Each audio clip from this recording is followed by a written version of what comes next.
said, Mila's kind of a worthless character as far as anything goes other than the lore.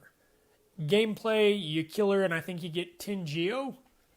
That's it. Yes, there is a Patreon.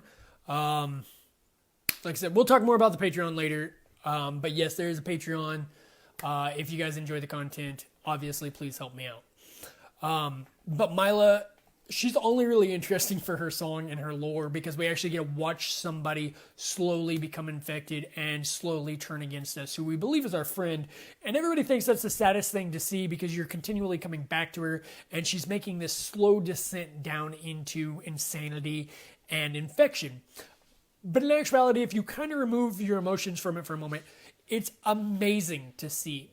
When you get to watch that process go on, you get to understand exactly the collapse of Hollow Nest, how it slowly polluted the bug's mind and how their memories were slowly lost. See, I told you we'd get to it. And they can't remember simple things, simple songs. They don't know why they're there. She's constantly digging in the dark. They're just going about what they've been doing. They're reduced to brainless husk. And the voice she begins to hear tells her to kill the empty one. Somebody likes Mila. To kill the empty one, that the darkness is dangerous.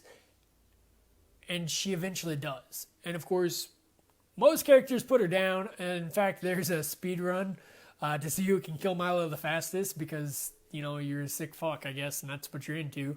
Cool. I don't care. I just thought that was a really neat character to actually get to see because they actually allowed us a brief glimpse into what infection was completely. From there, I kind of jumped all the way back over to Green Path. And that's where we first encountered Hornet, and I thought about throwing her in there. But then I scratched her off the fucking list because she's a boss. She's like a boss twice. So fuck her. Like, most of you want to. Most of you want to fuck Hornet. That's goes for me too. Fuck. But we've got a lot going on there. And who I chose was the Hunter. I've wrote an entire write-up of the Hunter, and then I believe I linked that actually to a Zote write-up as well, where those two are connected. I think I actually wound up saying that Zote was the son of the Hunter. Tied it back using some facts, but I just want to stick with the Hunter for a moment. Also, we find Zote there. Again, I ruled Zote out, guys. Sorry, we're not really going to touch on Zote. He's a boss. A couple different ways he's a boss. He's a boss in the Colosseum. He's also a boss of the Eternal Ordeal, where you just basically kill Zote forever because that's what you fucking do, I guess. The Eternal Ordeal also said that he was an imposter among gods, so he's not even a real god. Zote's not a vessel. Fuck you. Like, we're done with that conversation. But who I chose was Hunter. The Hunter... The Hunter we all thought we were fighting once we completed that fucking journal. That quest NPC gives us our fucking Pokedex, right? He is the Professor Oak. He gives us the Hunter's journal, and then once we complete that journal, we come back, and he gives us the most worthless piece of shit there is in the entire fucking game. The Hunter's Mark. A garbage tooth that does nothing. But...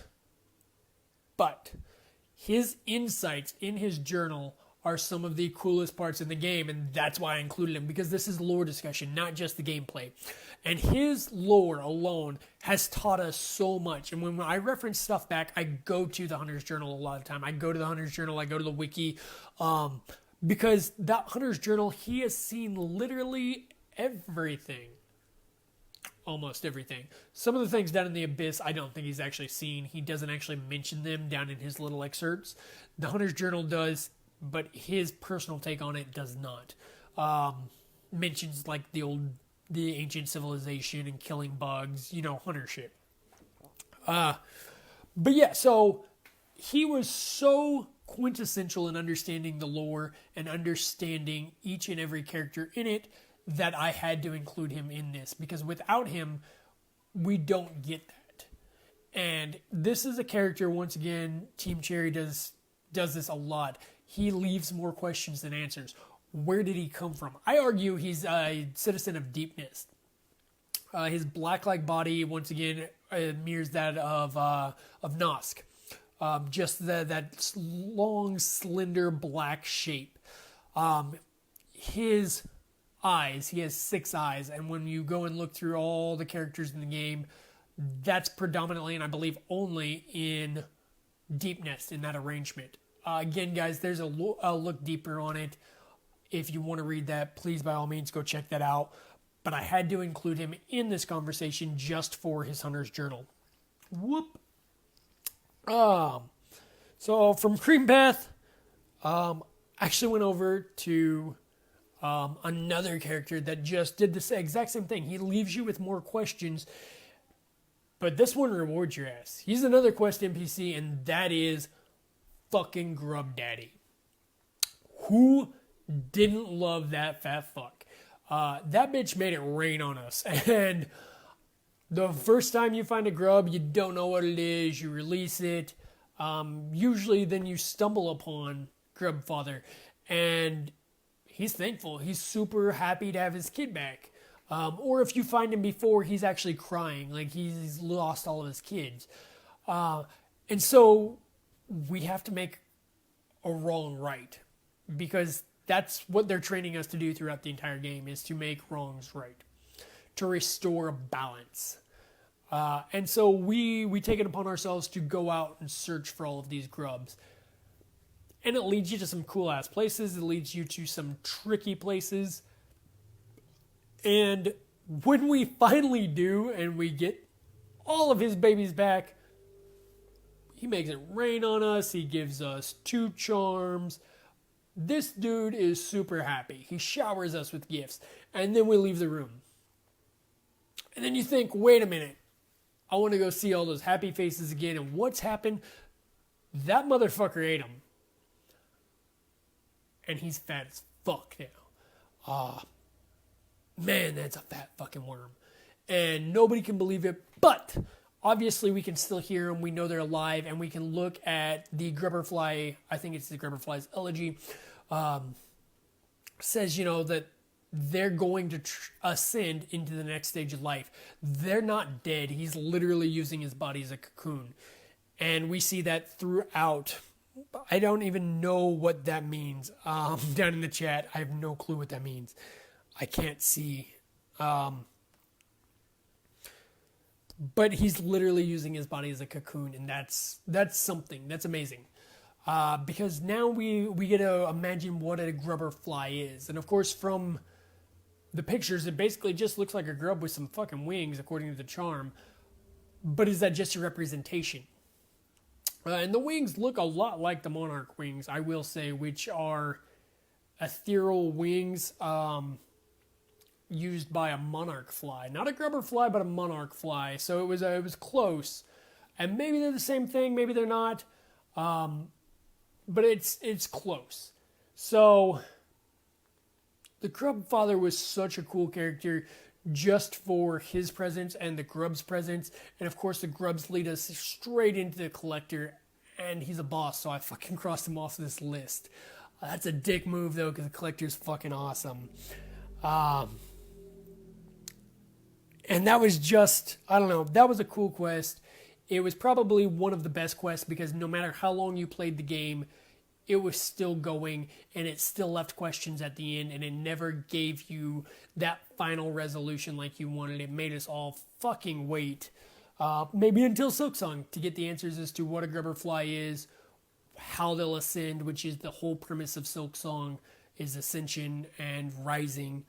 And so maybe we'll get to answer what happened to those beautiful fucking grubs that we decided. Hey, let's see. Grubs each turn into radiance. That would be some shit, wouldn't it? You go out and you collect all those fucking grubs just to bring them directly into a perfect situation to become your fucking enemy. Could you imagine that? Like, I don't know, what is it, like 52 fucking Absreds? Phew. Hey, TL, how you doing? Grubs turn into grubberflies, the species we don't see in game. Radiance is the god of moth species. True. Wife in the back. Oh, TL's wife. I thought my wife was back there, and I was like, whoa, she's a fucking ninja. Yeah, Godseeker. Yeah, we're going to be talking about her, TL. Don't worry. I'm fucking nursing that beer. I need to finish that. So from our Forgotten Crossroads, again, we go directly right, and we hit the resting grounds. And who is the only bitch in that place that's not a boss, and that's the seer. And we have to talk about the seer, because the seer is a wealth of fucking lore, isn't she? I'm gonna fucking butcher your first name, but I'm gonna take a guess that the last name's Drigo. Hey, bro. The seer is such a wealth of fucking lore because she knows the Moth tribe's history. She knows about the Radiants. And like somebody else we're going to talk about here, that's huge. Knowing about the Radiants is a big deal. Knowing the history of the Radiants is a huge deal. Knowing that the Moth tribe betrayed the Radiants and turned to the Pale King. That's something we learned from her. And of course we get the Dream Nail and the Awoke Dream Nail, which allows us to access the White Palace. She also saves us literally from the Dreamers, who use the last of their power to seal us in the Dream Realm. This seer saves us in her fucking dream-ass moth form. There's another moth, actually, that's an unnamed moth that guards, the fucking Shrine of Dreamers, I think it's called. It's the Patreons. Basically, you donated enough money and you got a fucking plaque on the wall, which is actually probably more than I'm going to offer you. But it was an unnamed moth in there too. But the seer was the big one I wanted to talk about in this area. Just because she gave us so much fucking information. What beer are you drinking? Jeremy's wife is the most important NPC in Hollow Knight. Dude. Davey, I'm going to bang my wife just for you, dude. We're drinking Shock Top. And then we're going to switch, once I get done with that one, because I'm a bitch, we're going to switch to some Old Smoky whiskey. We may or may not mix that whiskey tonight. I don't know. I've actually drank a lot before I started this, so we're already there. The fuck was I? The seer. The seer was such a pivotal character in the full game. And I'm only talking about the entire game. That's why we are going to talk about Godseeker tonight. I'm not talking about the base game. I'm talking about the base game plus every DLC there was. And maybe there will be. I'm still hopeful. Although I will tell you right now, so nobody's super pissed, I basically killed all of the Grim Troop DLC for this discussion, because that's a whole fucking discussion. That's a whole night of fucking mindfuckery, because that DLC, man, that introduced some cool concepts, but I killed it. So, we'll do that. Just don't drink any Corona. I don't mind Corona. It's not a bad beer.